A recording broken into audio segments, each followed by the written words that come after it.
السلام عليكم ورحمة الله وبركاته حبايبنا طلبة تالتة ثانوي. هنكمل حل كتاب الامتحان. هنكمل حل الدرس الأول الامتحان اللي ورا الدرس هنحله مع بعض. هتلاقوا الفيديو موجود على قناتنا على التليجرام وعلى قناتنا على اليوتيوب. مستني التفاعل بتاعكم وتقولوا لي رأيكم في الموضوع مساعدكم ولا لأ. نقول بسم الله ونبدأ إن شاء الله. هنبدأ يا شباب بسم الله. اختبار على الدرس الأول بيقول لي كتب العالم واحد إلى معلمة وصديقة العالم اتنين: يمكنني الآن تحضير إكس بدون ضرورة لوجود كلية إنسان. أي مما يأتي يعبر عن واحد واثنين وإكس.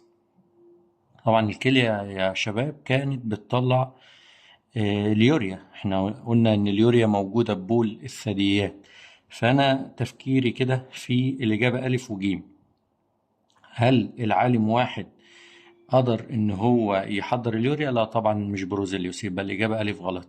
اعتقد ان جيم كده اجابة صحيحة، ان فوهلر كتب لبروزيليوس ان انا اقدر احضر اليوريا في المعمل دلوقتي.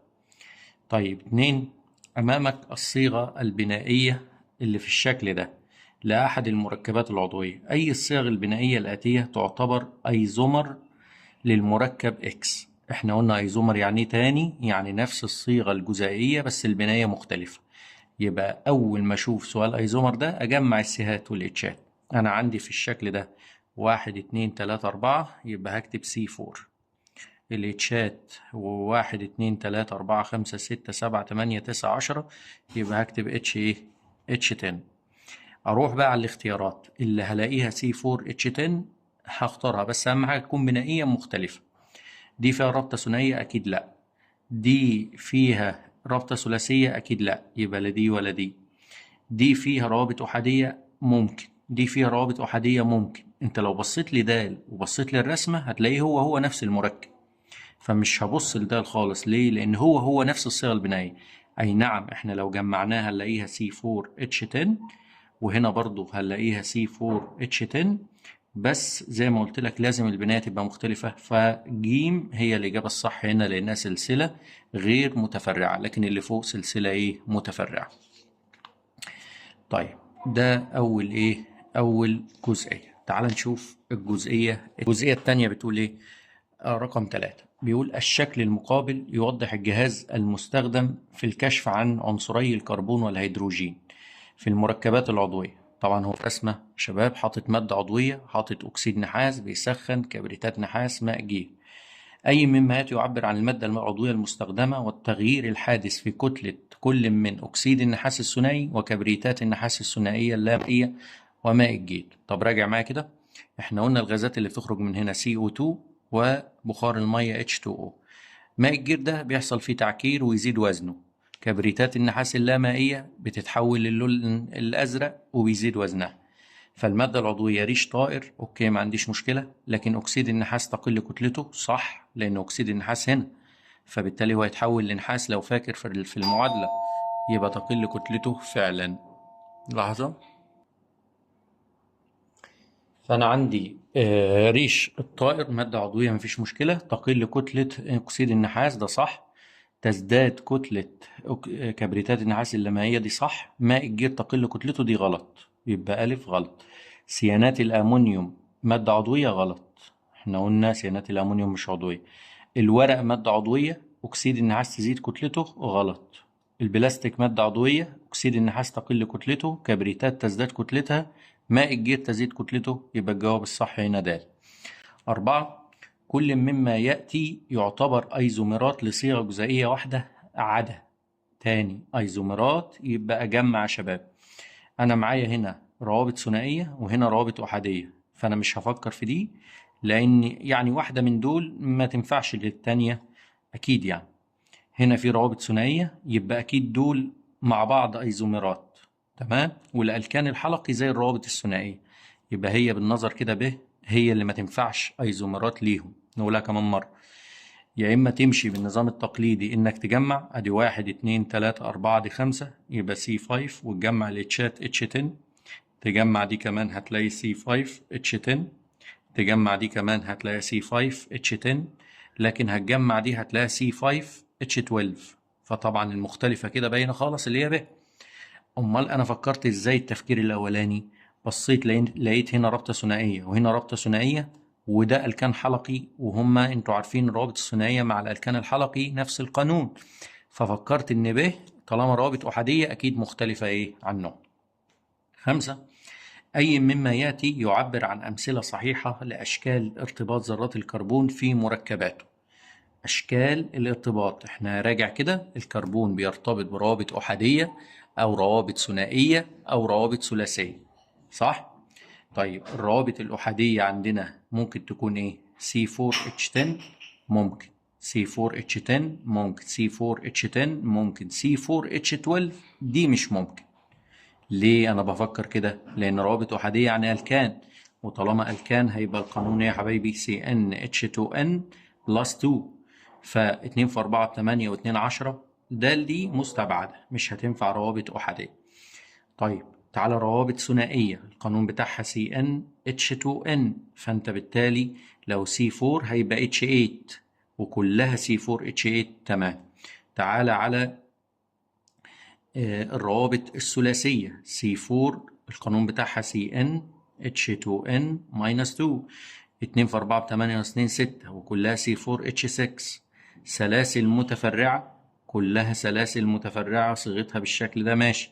حلقات متجانسة، C4H12 ما تنفعش، C4H10 ما تنفعش، C4H8 هي دي الوحيدة اللي تنفع معاه. يبقى كده الجواب الصح ج، لأن الحلقة المتجانسة قانونها برضو CnH2n لو هي حلقة مشبعة زي ما خدنا ألكان حلقي، ف2 في 4 ب8 دي الوحيدة اللي تنفع معايا هنا. فالإجابة ج معايا كده صحيحة. طيب رقم 6 بيقول أي مما يلي أو أي مما يأتي يعبر عن الصفة المشتركة بين كل من المركبين المقابلين.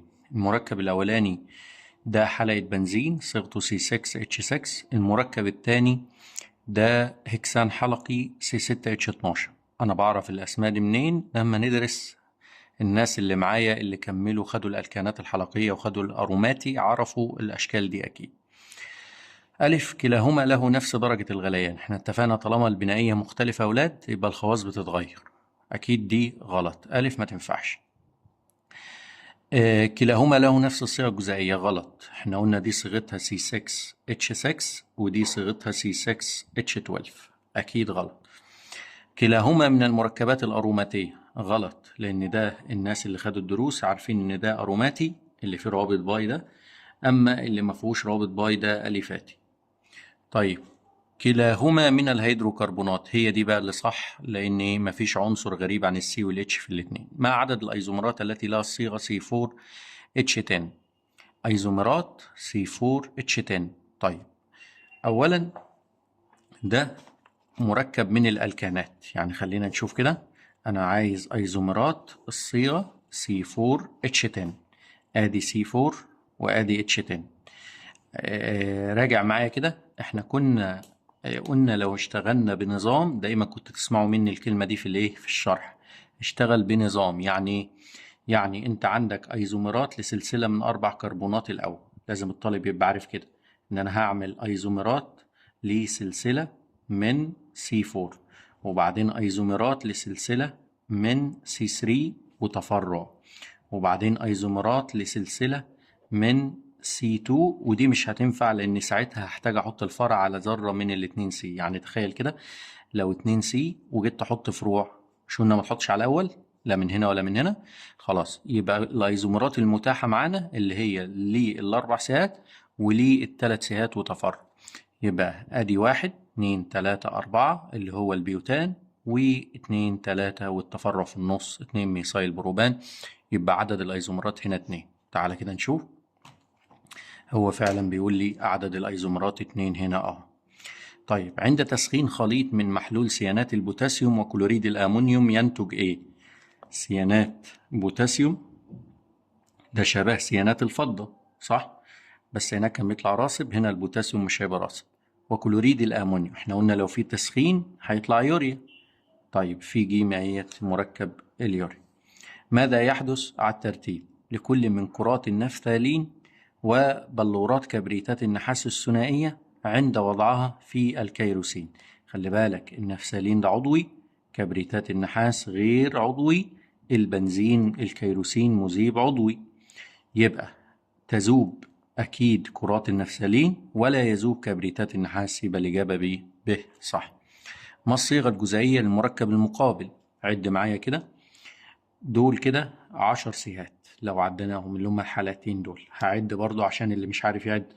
هنبدأ الحالة اللي على الشمال ادي 1 2 3 4 5 6 7 8 9 10، يبقى الحالتين 10 سيهات، وفي بره 2 سي، يبقى الصيغة سي 12. تعالى بقى على الاتشات. اتفقنا ان اللي ما بين الحلقتين وبعض تكافؤهم كامل ومش عايزين اتشات، يبقى انا عايز اتشاية هنا 2 3 4 5 6، وفي بره 6، يبقى المفروض اتش 12، يبقى انا معايا سي 12 اتش 12. الاجابة رقم ايه؟ ج. تعال نشوف ثانية. بيقول لي سلسلته المستمرة من 3 ذرات كربون، عايز الصيغة البنائية والصيغة الجزيئية. ادي 1 2 3، طالما الكين يبقى لازم اعمل رابطة ثنائية وهنا رابطة احادية. هحط هنا 3 اتش، هحتاج هنا اتش واحدة، احط هنا 2 اتش، يبقى الصيغة C3 H6. دي اسمها جزيئية ودي اسمها بنائية. الكان حلقي حلقته من 4 ذرات كربون، ادي 1 2 3 4، وحلقي يبقى قفلت. هتعوز هنا 2 اتش، هتعوز هنا 2 اتش، هتعوز هنا 2 اتش، هتعوز هنا 2 اتش، وتبقى الصيغة الجزيئية C4 H8. طيب استنتج الصيغة الجزيئية والصيغة البنائية لألكين كتلته المولية 42 جرام لكل مول. الكين يبقى القانون CnH2n.